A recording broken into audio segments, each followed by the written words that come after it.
Political system.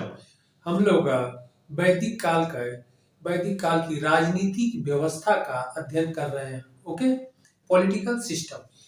तो पूर्व वैदिक काल का हम लोग देख लिए हैं पॉलिटिकल सिस्टम।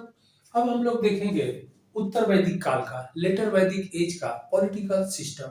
ओके, और लेटर वैदिक एज का जो राजनीतिक व्यवस्था है 1000 से 600 ईसा पूर्व यानी 1000 टू 600 बीसी के काल का हम लोग देखेंगे। तो इस काल के यानी उत्तर वैदिक काल की राजनीतिक व्यवस्था पर जब हम लोग डिस्कस करेंगे तो पहला इंपॉर्टेंट पॉइंट यह आता है कि इस काल में जो राजा का पद था यानी किंग का पद था, राजा का पद था, वंशानुगत हो गया, हेरिडिटरी हो गया। ओके, राजा का पद वंशानुगत हो गया। और जब राजा का पद वंशानुगत हो जाएगा तो फिर क्या हो जाएगी, राजा के पास जो पावर है वो बढ़ जाएगा, राजा की शक्ति क्या हो जाएगी, बढ़ जाएगी। तो राजा का पहला इंपॉर्टेंट पॉइंट, राजा का पद वंशानुगत हो गया। ओके, समझ में आ रहा है, राजा का पद वंशानुगत हो गया, राजा की शक्ति में वृद्धि हो गई। और फिर इस काल में, उत्तर वैदिक काल में, लेटर वैदिक एज में राजा का राज्याभिषेक होने लगा, राजा का राज्याभिषेक होने लगा। और राजा के राज्याभिषेक के अवसर पर रासु यज्ञ का आयोजन होने लगा। ओके, रासु यज्ञ का आयोजन यानी इस काल से यज्ञवाद का भी प्रचलन आ गया। धर्म में हम लोग डिटेल देखेंगे। तो उत्तर वैदिक काल में यज्ञवाद का प्रचलन हुआ, और जबकि पूर्व वैदिक काल में यज्ञवाद का प्रचलन नहीं था, यज्ञ नहीं था। तो उत्तर वैदिक काल में यज्ञ आ गया, तो राजा के का राज्याभिषेक होने लगा, और राजा का राज्याभिषेक के अवसर पर रासु यज्ञ का आयोजन किया जाने लगा। ओके, तो रासु यज्ञ का आयोजन राजा के राज्याभिषेक के समय होने लगा। इस रासु यज्ञ के बाद वाजपेयी यज्ञ राजा द्वारा आयोजित करवाया जाता था। राजा के द्वारा वाजपेयी जब यज्ञ करवाया जाता था तो इसमें प्रजा क्या होती थी, राजा को अपना मुखिया स्वीकार करती थी। ओके, अपने मालिक के रूप में एक्सेप्ट करती थी, यानी वाजपेयी यज्ञ में और राजा और प्रजा के बीच एक सौहार्द कायम किया जाता था। ओके, तो ये इंपॉर्टेंट। इसके बाद राजा द्वारा एक यज्ञ और किया जाता था जिसे अश्वमेध यज्ञ कहते थे। तो अश्वमेध यज्ञ क्या होता था, अश्वमेध यज्ञ साम्राज्य विस्तार के लिए किया जाता था। अश्वमेध यज्ञ का आयोजन राजा साम्राज्य विस्तार के लिए करता था। इस यज्ञ के आयोजन में एक हॉर्स यानी घोड़े को छोड़ा जाता था, उसका तिलक करके, और वह घोड़ा जिन क्षेत्रों से होकर के गुजरता था वह सभी क्षेत्रों पर राजा का अधिकार हो जाता था। उस हार्स के पीछे, घोड़े के पीछे राजा के सैनिक चलते थे। ओके, तो राजा के सैनिक रहते थे, और उस घोड़े को जिस राजा के द्वारा पकड़ लिया जाता था उसके साथ फिर युद्ध होता था। अगर वह राजा हार जाता था तो फिर उसके भी क्षेत्र पर इस राजा का अधिकार हो जाता था, जिसका अश्वमेध का हर्ष होता था, घोड़ा होता था। फिर घोड़ा इसी तरह आगे बढ़ता चला जाता था। जैसे कि आप लोगों ने रामायण में भी देखा होगा। रामायण में भगवान श्री रामचंद्र जी के अश्वमेध का घोड़ा उनके पुत्र लव कुश के द्वारा पकड़ लिया गया था और उसमें युद्ध हुआ। भगवान श्री रामचंद्र की सेना हार गई। ओके, तो यह तीन जो यज्ञ होता था वह राजा के द्वारा इस उत्तर वैदिक काल में किया जाने लगा। राज्याभिषेक के समय रासु यज्ञ, इसके बाद वाजपेयी यज्ञ और उसके बाद अश्वमेध यज्ञ।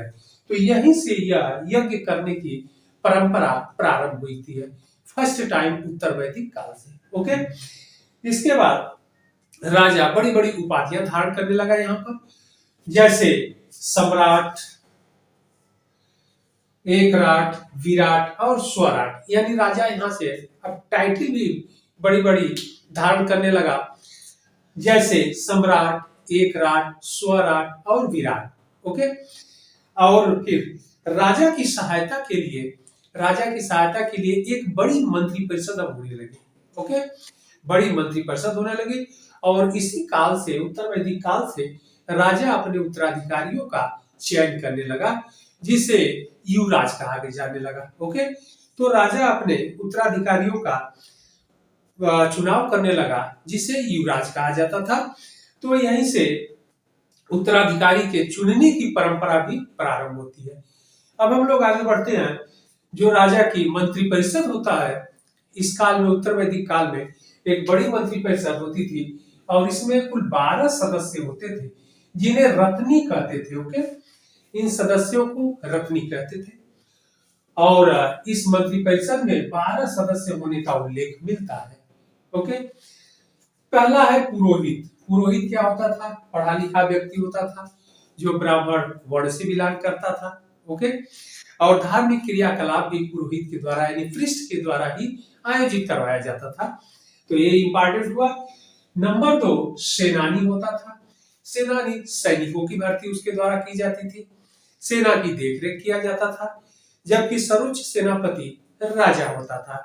ओके, अगला जो रत्नी होता था यानी मंत्रिपरिषद का जो सदस्य होता था, युवराज। युवराज राजा का उत्तराधिकारी होता था, राजा का बेटा होता था, यानी सन होता था राजा का। ओके, नंबर 4 जो इसमें रत्नी थे यानी सदस्य, महिषी। महिषी यानी रानी भी थी, क्वीन।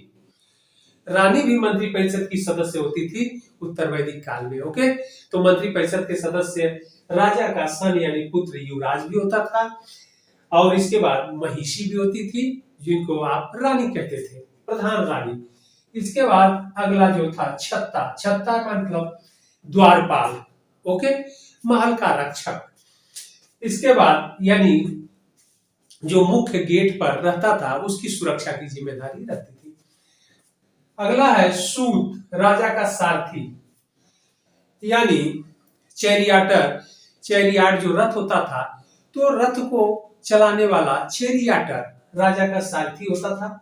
इसके बाद संग्रहिता, राजकोष का प्रमुख होता था यानी head of treasury. Okay, important point है संग्रहिता। इसके बाद भागदूक, कर संग्रह करने वाला अधिकारी। तो भागदूक कर संग्रह करने वाला अधिकारी होता था। जो 9वां पदाधिकारी होता था, मंत्रिपरिषद का जो 9वां सदस्य था, उसे गोवीकर्ता कहते थे, गोवीकर्ता होता था। यह वन अथवा फॉरेस्ट अथवा जंगल विभाग का प्रमुख होता था या वन विभाग की देखरेख करता था। ओके, इंपॉर्टेंट है, कई बार एग्जाम में पूछा गया है। अगला था जो 10वां मंत्रिपरिषद का सदस्य था, पालागल उसे कहते थे। यह राजा का सहयोगी होता था। ओके, राजा के साथ रहता था, जरूरत पड़ने पर राजा की सहायता करता था, सलाह भी देता था। ओके, परामर्शदाता भी था। वैसे जो सबसे उच्च परामर्शदाता था वह पुरोहित होता था। क्यों? क्योंकि पुरोहित जो है सबसे पढ़ा लिखा और योग्य व्यक्ति होता था, ब्राह्मण वर्ण से बिलोंग करते थे। ओके, तो विद्वान व्यक्ति के रूप में पुरोहित होता था, धार्मिक क्रियाकलाप को भी देखता था और राजा के को सलाह भी देता था। इसके बाद अच्छवार। अच्छवार पासे के खेल के समय राजा की सहायता करता था। तो पासा का जब खेल होता था, राजा इस खेल में भाग लेता था, तो राजा की सहायता पासे के खेल के समय करता था, उसे अच्छवाय कहते थे। ओके, इसके बाद जो 12वें नंबर का रत्नी होता था वह ग्रामणी, उसे ग्रामणी कहते थे। ग्रामणी क्या होता था? स्थानीय स्तर पर ग्रामों में शांति सुरक्षा व्यवस्था की देखरेख करता था। तो यहाँ पर हम लोग देखें कि राजा की सहायता के लिए एक मंत्रिपरिषद होती थी। मंत्रिपरिषद में कुल 12 सदस्य होते थे और 12 सदस्यों का जो कार्य होता था, मंत्रिपरिषद यानी कैबिनेट कह लीजिए, तो इसमें 12 सदस्य होते थे और 12 सदस्यों का नाम हम लोगों ने देखा कि किस नाम से जाना जाता था। इसके बाद राजा की सहायता के लिए राजनीतिक संस्थाएं भी थी और राजनीतिक संस्थाओं में जो इम्पोर्टेंट था, सभा और समिति। ओके, तो सभा समिति पर भी हम लोग डिस्कस कर देते हैं। उत्तर वैदिक काल में राजा की सहायता के लिए, इस लेटर वैदिक एज में राजा की सहायता के लिए 2 राजनीतिक संस्थाएं थी। ओके, तो उन्हें सभा और समिति के नाम से जाना जाता था। फर्स्ट सभा और सेकंड समिति होती थी। यह दोनों संस्थाएं बहुत ही स्ट्रांग थी, मजबूत थी। इन दोनों संस्थाओं के बारे में अथर्ववेद में इसे अथर्ववेद में अथर्ववेद में इसे प्रजापति की दो पुत्रियां कहा गया है।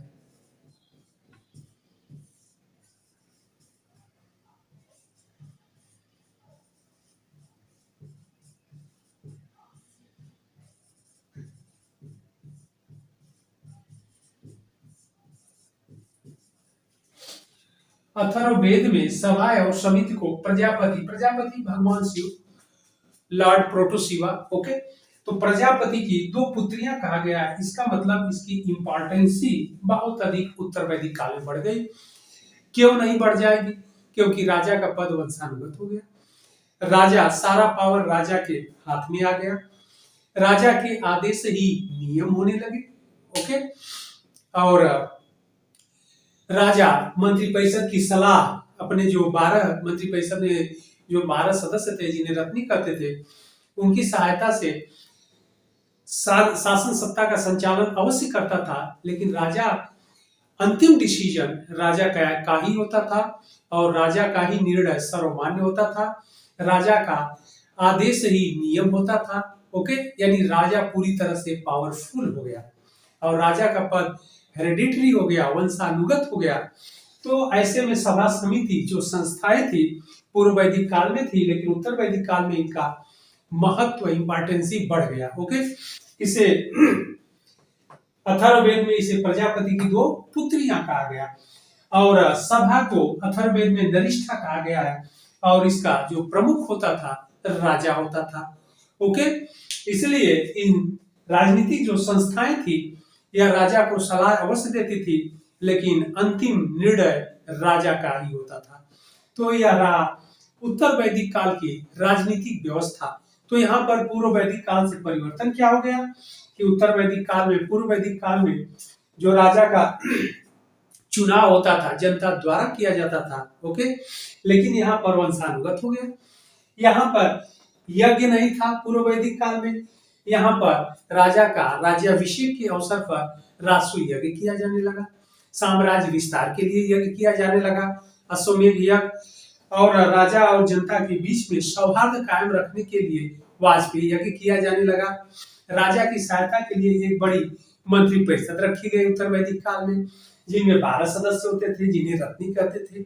यहाँ से राजा अपने उत्तराधिकारियों का चुनाव अपने जीवन काल में करने लगा, जिसे युवराज कहने लगे, ओके।